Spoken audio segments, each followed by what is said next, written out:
I In our last video, we formatted our book for Kindle ebook version, and just to correct something that happened just right after saving the file. This is something that I want you to take note of. Once I saved the version, there was this just Word just automatically created space here, just immediately before maybe like the different chapters. So just want to correct this one before we move to how to format your book for paperback. So you're going to go to just before each chapter title, just below before it, just go to can just scroll through the file. So um, you're going to delete the space that appeared and just create heading one. The space mostly appeared. The space just appeared at the beginning of just before the chapter heading. So this is what you just make sure that you get right. So here as well. So here this was our heading two. The same as well. So it primarily appeared where just before every table of content. So just make sure that just before every heading that appeared after um after a page break. So I'm just going to fix it very quickly so that the work looks neat, and then we can move to the next thing.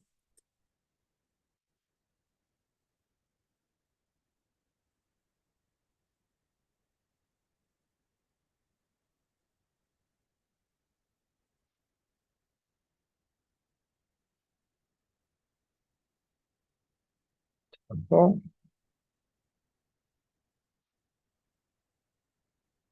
five, and conclusion. Now conclusion seems okay.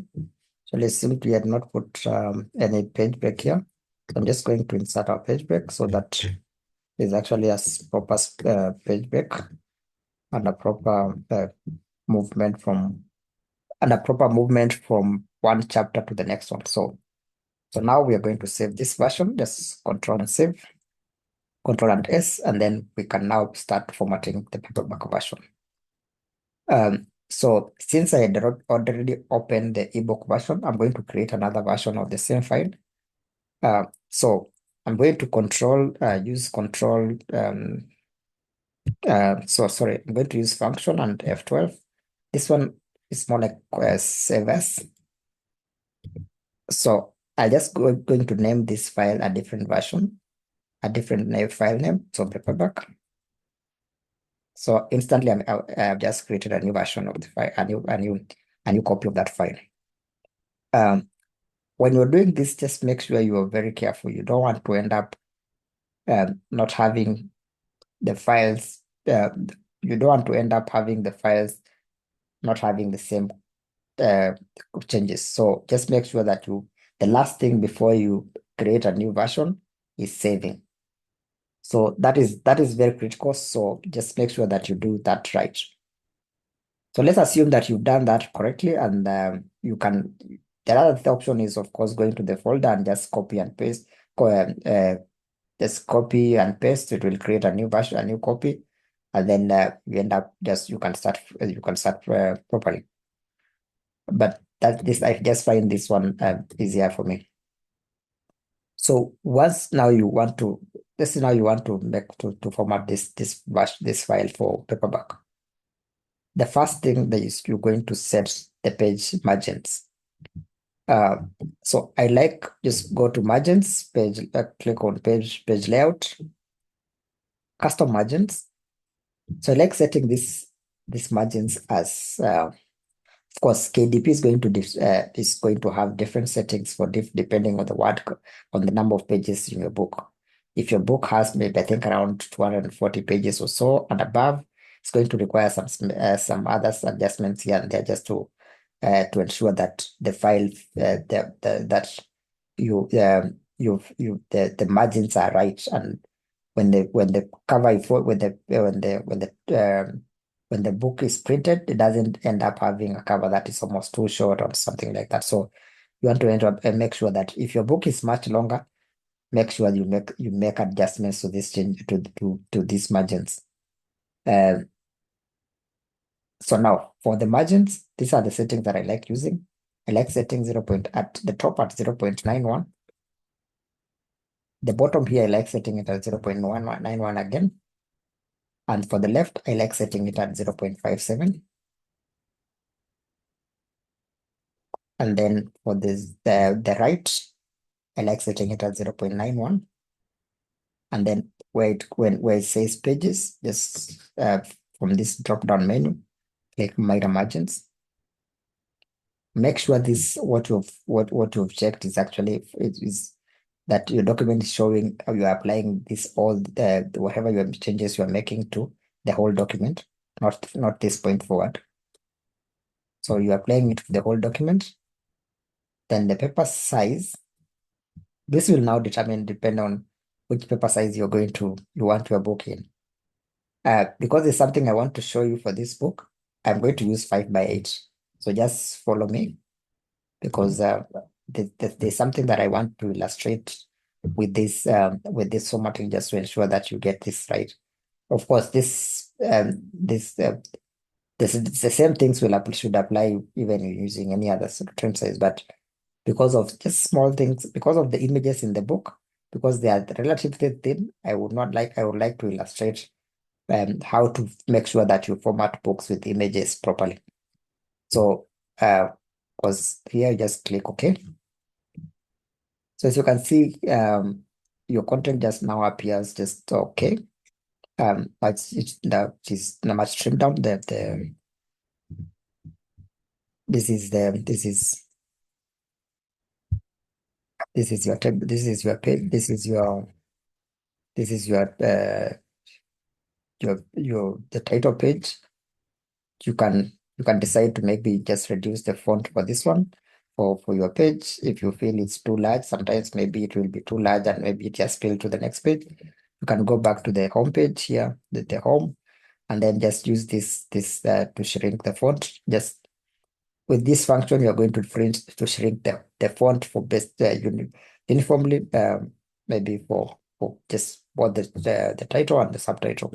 You can use that, play around with it, see what works and what number of pages, and whether it fits just nicely in your page, in your title page.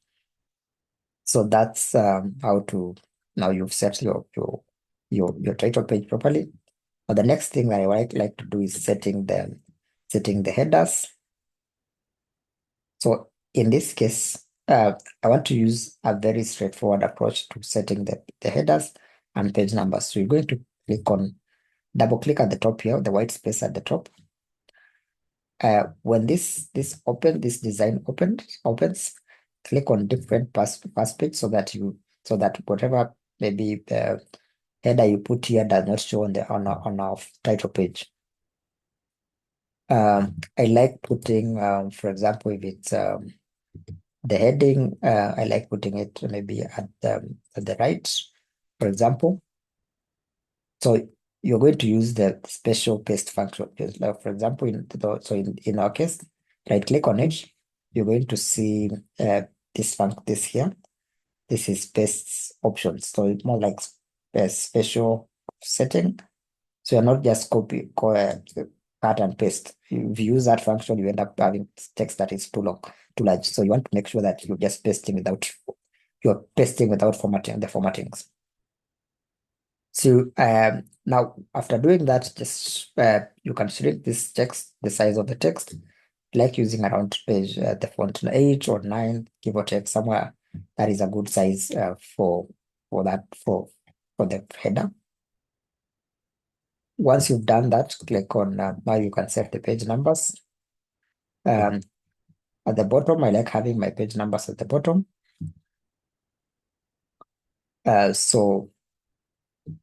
So click on the design then page numbers, click on page numbers. I like maybe you can put it in the current position or you can put it to the right. It can be at the right side. It's going to design Um, um, it can be no, our page number is going to be on the maybe like let's say it's the current, let's say like it's there, current position. It's on the right. Um, of course, there's just something that's, if you want your page numbers to appear like that's from page one here, you need to insert need to insert a section that starts from here. So let me just illustrate this. I'm going to close this so that you just illustrate how exactly to start your page numbers, say from the introduction out now, so that now it's not doesn't start from the. So you can see this one now shows page two. That means page one really is the type of is the title page. I'm going to close this. So what we do here is we are going to insert a section, end of section. So what we'll do here is we are going to insert um, a section so that um,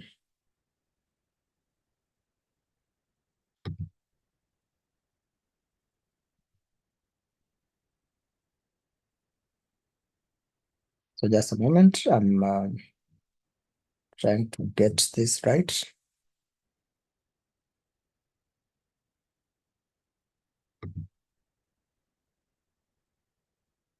Okay, so breaks. Going to place this cursor here. Breaks. The section break, and it's supposed to be next page. Uh, so what this does here, we're not going to insert a page break. This is supposed to be a section break. So essentially, the section break separates this it separates our table of our title page from the rest of the content. So let's now go back to insert our page numbers. So going to just click here, just double click, and then we can insert our page numbers.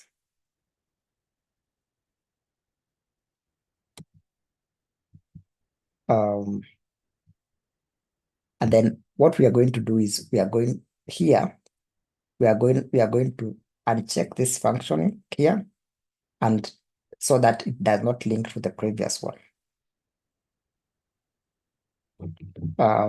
So let me just show you so that now this one now starts from page one. So here we start this one from page one.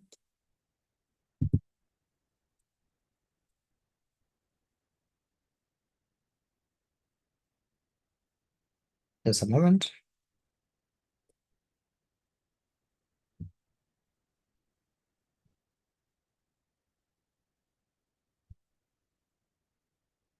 So our page one should not, our title page should not really have any page numbers. So we are going to start page numbers here.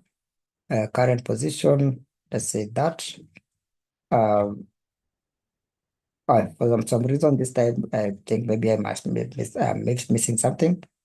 So I'm going to, and I'm just going to just use without that function, without the sections, and then maybe in a future video I'm going to just fix that and just show you how to fix that in your work.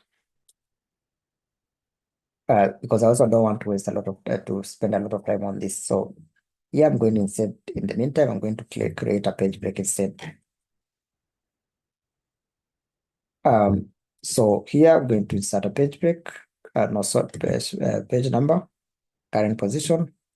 Let's say it's how it's on the left, the inner part, or maybe somewhere in the middle. Let me use the middle of the book. Here, it's pretty universal.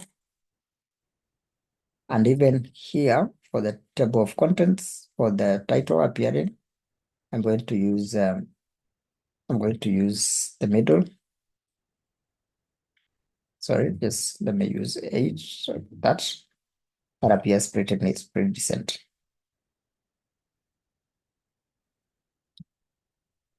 So once you've done that, now the rest is really just ensuring that things are just nicely organized. So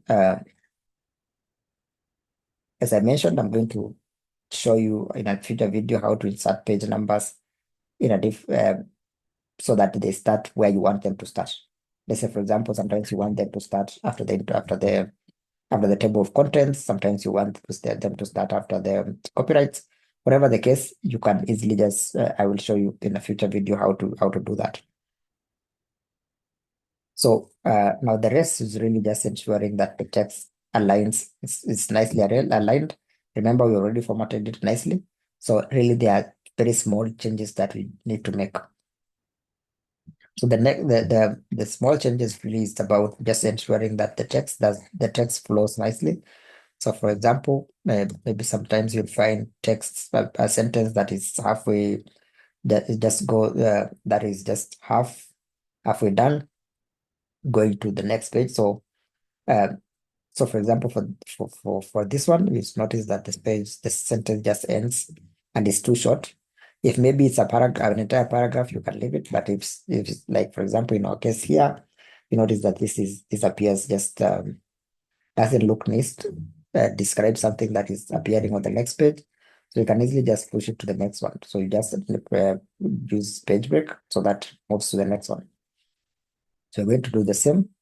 Now, when it comes to images, you want your images to be within the dimensions of your trim size. So let's say, for example, in this image here, in this image here, it's outside the dimensions outside the margins. When you go to preview your print version, your paperback version, you will notice that it brings an error that something maybe if an image is outside the trim margins. So let me show you just why that is the case. Let's say, for example, this image, sometimes you'll notice maybe your image is just large because you can't know how large it is until you confirm. So this is how exactly to confirm. So as I mentioned, make sure always as you format, this function here for showing formattings is actually enabled. Then the next thing, when you're formatting paperbacks, if your work has images, make sure this function, this view, click on view and then show grid lines. Make sure that is enabled when you're formatting any paperback that has images. Once you do that, this is how to exactly ensure that your images fit within the margins. So these grid lines here, this show where this shows where the print section starts and ends. So this is the farthest it goes to the left, this is the farthest it goes to the right. So if you just ensure that your images never go past these lines here. So if it goes about outside that, it will have a problem. So just make sure it stays within that. Because we're going to just make sure that we fit it there. This one we're going to insert on the new page so that now the materials are on the new page. Um, so for images, you really don't have to drag them to fit them within the margins, to fit them out to the farther side if you really don't need to. But just for clarity, depending on whatever it is that you're illustrating, you can always make sure that you can always drag them to ensure they fit. You just hold them, drag so that they fit in the margins. Also, it ensures that the work looks a bit uniform. Your images look like they actually just of the same size. So if an image is too large, for example, in this case, maybe you notice maybe this image is too large, ends up just not cover, even after dragging it, maybe it's just doesn't look neat. You can just adjust it so that it just fits nicely within that page, the page provided. So for this one, I just decided to just drag it so that just for illustration purposes, it still looks neat. You can keep it as is. So you just keep dragging this. This, of course, you can just make this one larger. It doesn't have to fit the whole section. This is very subjective, so you are going to use your own subjective judgment to decide how you want to drag your image. Same case for this one doesn't exceed the margins, so just you can keep it as is. This one, maybe you want the text or the sizing to be visible. So if your images have maybe wordings or illustrations or maybe annotations, you want to make sure that they are actually visible. The annotations are visible. So for example, these ones are visible, these ones are visible, and they don't go outside the margins. These ones are visible, they don't go outside the margins. So you just follow the same. Step 4 does that. So just making sure that everything just checks nicely, everything looks neat. Um, so this is the process. Make sure you just clear maybe something like this one, push it to the next page. Maybe this one here, we can push it to the next page. This one's, maybe we can push this one to the next page. Whenever maybe you notice that some text appearing at a paragraph almost hanging at the end of maybe a page, and always just push it to the next page. So here I'm going to just remove that space. Maybe here we can also move this to the next page. This paragraph here, we can move it to the next one. And of course, we have come to the conclusion.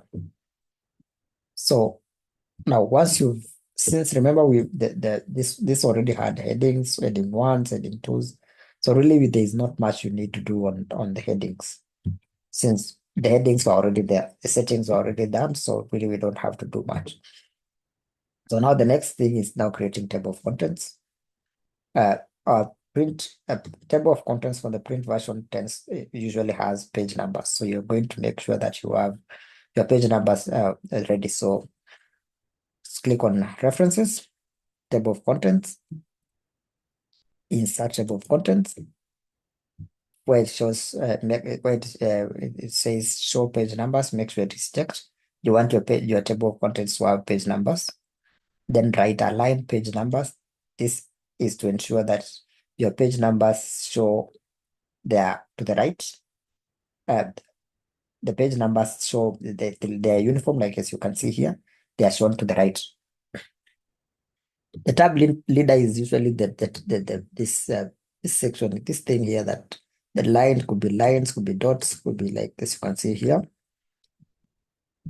I normally putting lines. I find them neater, in my opinion. For the general format, I like putting the same one that I use in the ebook version. So I put simple. So you're just going to stick to the same one. And then we click generate. Okay. So it has successfully just created the table of contents. So now it's just formatting the font we use for Georgia, and then we use 14. And then of course we make sure we don't have this, it's not italics, and we justify this. If you feel it's just too large, it leaves a lot of space, you can just maybe merge it a little bit, you can squeeze it a little bit. Just for example, in our case, we can reduce this. If, for example, this is 10. Let's see whether it makes any changes.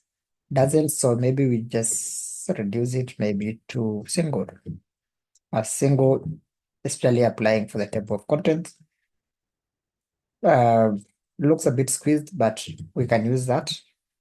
I like not having the table of contents appearing in the table of contents, so you can remove it as well. If you feel you need to include it, you're free to do that. So I'm going to go back and just make it to 1.5. I think I prefer that. I like it, find it neater sometimes. Yeah, I know it looks larger, but I find it just neater that way. So once you've generated your table of contents, you set the font and everything. The last thing that you want to do is make sure that you update the page numbers. So right click on it, update field, update page numbers only. So it's going to update your page numbers. And then now you can save it as PDF. So the next thing is click on File, Save As. Now, before you click Save As, let me just emphasize something else, because the KDP will require that you embed text. Go to File, Options, then click on Save. You embed fonts in the file. Just this default function is enough. Uh, Click Embed fonts in the file.